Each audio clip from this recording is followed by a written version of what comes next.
بسم اللہ الرحمن الرحیم۔ مثنوی شریف میں ایک واقعہ لکھا گیا۔ یہ واقعہ عجیب و غریب، حیرت انگیز ہونے کے ساتھ ساتھ دلچسپ بھی ہے، اور یہ واقعہ حضرت داؤد علیہ السلام کے زمانے کا ہے۔ حضرت داؤد علیہ السلام کے زمانے میں ایک شخص تھا جو غریب تھا، تنگ دست تھا، بے نوا تھا، مفلس تھا، جس کے پاس کچھ بھی نہ تھا، نہ کھانے کے لیے کچھ تھا، نہ پینے کے لیے کچھ تھا۔ وہ روزانہ رات کو اللہ تعالیٰ کی بارگاہ میں دعا کرتا کہ یا اللہ عز و جل مجھے غیب سے رزق عطا فرما۔ ایک رات ایسی آئی کہ اس کے گھر میں کسی کی گائے گھس آئی۔ اس نے سمجھا کہ یہ گائے اللہ تبارک و تعالیٰ کی طرف سے غیب سے مجھے رزق عطا ہوا۔ گائے کو ذبح کیا، اس کا گوشت بنایا، اور جتنا کھا سکتا تھا وہ گوشت کھا گیا۔ جب صبح ہوئی تو گائے کے مالک کو پتہ چلا کہ اس فقیر نے میری گائے پکڑی، چوری کی اور ذبح کر کے کھا گیا۔ تو گائے کے مالک نے حضرت داؤد علیہ السلام کی بارگاہ میں فریاد کی کہ اس فقیر نے میری گائے چوری کی اور ذبح کر کے کھا گیا۔ حضرت داؤد علیہ السلام نے فرمایا کہ اللہ تعالیٰ نے تجھے بہت مال دیے ہیں، اگر اس نے تیری ایک گائے لے لی تو تیرے مال میں کوئی فرق نہیں آیا۔ اس مالدار شخص نے کہا کہ میں اپنا حق چاہتا ہوں۔ آپ نے فرمایا اگر تو حق چاہتا ہے تو حق یہ ہے کہ یہ گائے اسی فقیر کی تھی۔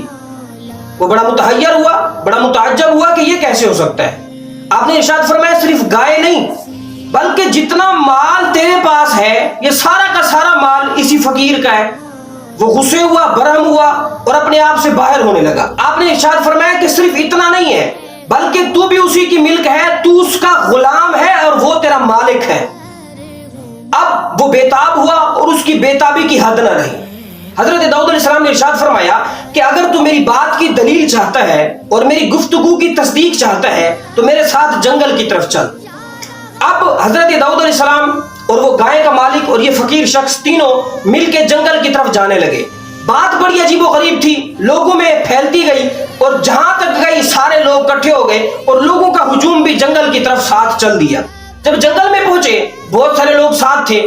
ایک درخت کے نیچے حضرت داؤد علیہ السلام کھڑے ہو گئے۔ آپ نے ارشاد فرمایا کہ یہاں پہ زمین کو کھودو، ایک گڑھا کھودو۔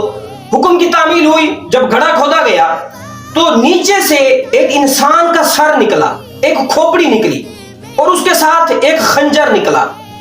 حضرت داؤد علیہ السلام نے اس کھوپڑی کو ہاتھ میں اٹھایا اور وہاں پہ درخت سے ارشاد فرمایا کہ اے درخت بتا یہ کھوپڑی کس کی ہے اور تو نے جو کچھ دیکھا وہ سب بتا۔ اللہ تعالیٰ نے درخت کو قوت گویائی عطا کی۔ درخت بولنے لگا۔ درخت نے کہا یا نبی اللہ یہ کھوپڑی اس فقیر کے باپ کی ہے اور یہ جو گائے کا مالک ہے یہ فقیر کے باپ کا غلام تھا، یعنی یہ جو شخص قتل ہوا یہ آقا تھا اور یہ گائے کا مالک اس آقا کا غلام تھا اور یہ فقیر اس آقا کا بیٹا ہے۔ کہا کہ یہ دونوں ایک مرتبہ اسی جنگل سے گزر رہے تھے اور یہاں پہ میرے نیچے بیٹھے اور اس غلام نے موقع پا کر اپنے آقا کو قتل کر دیا، اور یہ جو فقیر ہے یہ اس وقت ایک چھوٹا سا بچہ تھا۔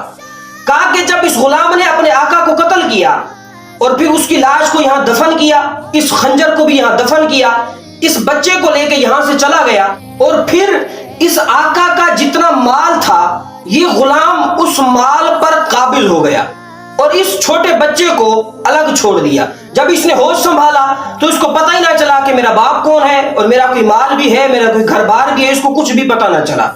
حکم باطل ثابت ہوا۔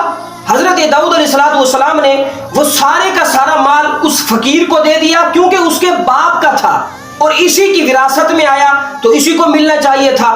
اس کے بعد اس شخص کو قتل کر دیا گیا جس نے اپنے آقا کو قتل کیا تھا۔ اس واقعے سے ہمیں کئی باتیں معلوم ہوئی۔ پہلی بات یہ ہے کہ اللہ کے جو برگزیدہ بندے ہوتے ہیں، اللہ کے جو نیک اور مقبول بندے ہوتے ہیں، وہ جو بات کہہ دیں ان کی بات کے آگے عقل کے گھوڑے نہیں دوڑانے چاہیے، ان کی بات کو تسلیم کر کے آنکھیں بند کر لینی چاہیے۔ نمبر دو، دوسری بات یہ معلوم ہوئی کہ اللہ تعالیٰ اپنے نبیوں کو غیب کا علم بھی عطا فرماتا ہے۔ تبھی تو حضرت داؤد علیہ السلام نے ارشاد فرما دیا کہ تو بھی اسی کا ہے، تیرا مال بھی اسی کا ہے اور جو کچھ تیرے پاس ہے سب اسی کا ہے۔ نمبر تیسری بات یہ معلوم ہوئی کہ اللہ تعالیٰ اپنے مقبول بندوں کو اختیارات بھی عطا فرماتا ہے۔ اسی لیے تو درخت نے حضرت داؤد علیہ السلام کا حکم پا کر بولنا شروع کر دیا۔